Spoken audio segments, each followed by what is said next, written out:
कहते हैं। आपको पता है कि आज पाकिस्तान पीपल्स पार्टी की सेंट्रल एग्जीक्यूटिव कमेटी की मीटिंग होने जा रही है। इस मीटिंग के अंदर सदर पाकिस्तान जनाब आसिफ अली जरदारी साहब भी होंगे और पाकिस्तान पीपल्स पार्टी के चेयरमैन जनाब बिलावल भुट्टो जरदारी भी होंगे।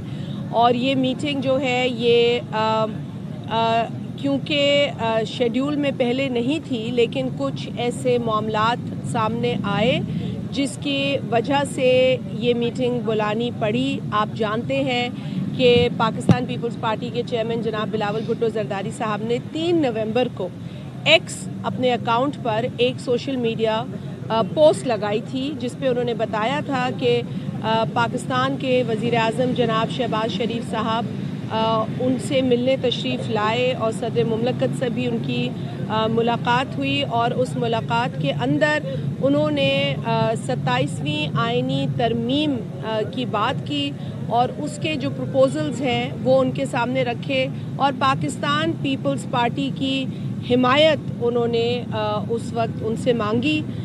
लेकिन चूँकि आपको पता है कि पाकिस्तान पीपल्स पार्टी का जो तरीक़ेकार है वो बड़ा मुनज़्ज़म है और हम अपने जो पार्टी के फोरम्स हैं उस पर ये तमाम चीज़ें लेकर आते हैं।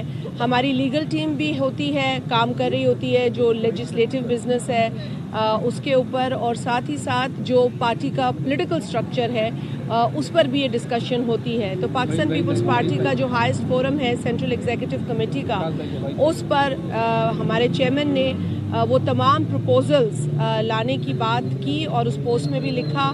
और क्योंकि सदर मुमलकत कतर जा रहे थे तो लिहाजा उनकी वापसी का इंतज़ार किया गया। और आज आपको पता है कि जब हम आपसे बात कर रहे हैं तो इससे कुछ देर कबल ही बिलावल भुट्टो जरदारी साहब और सदर मुमलकत जनाब आसिफ अली जरदारी साहब का तैयारा कराची पहुंचा है और उनकी आमद पर ये इजलास शुरू हो जाएगा जूँ ही वो बिलावल हाउस तशरीफ़ लाएंगे।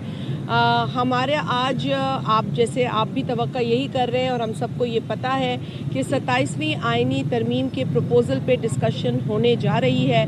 उसके कुछ चीदा नुकात जो हैं वो पार्टी चेयरमैन ने बयान किए हैं और इससे ये तो अंदाज़ा हो ही जाता है कि क्या होने जा रहा है। लेकिन एक अंदाज़ा या एक यकीन, जो मैं कहूँगी यकीन ज़्यादा ज़रूरी है। यहाँ पर आप सबको बार भी हमने बताया, लेकिन एक बार फिर दोहराने की ज़रूरत है कि जो क़यास आराइयाँ हैं वो पहले से हो रही हैं। गुज़िश्ता मैं गलत नहीं होंगी कि अगर मैं 6 माह कहूँ कि 5-6 माह से हम ये बातें सुन रहे हैं कि 28वीं आइनी तरमीम आ रही है, 27वीं आइनी तरमीम आ रही है।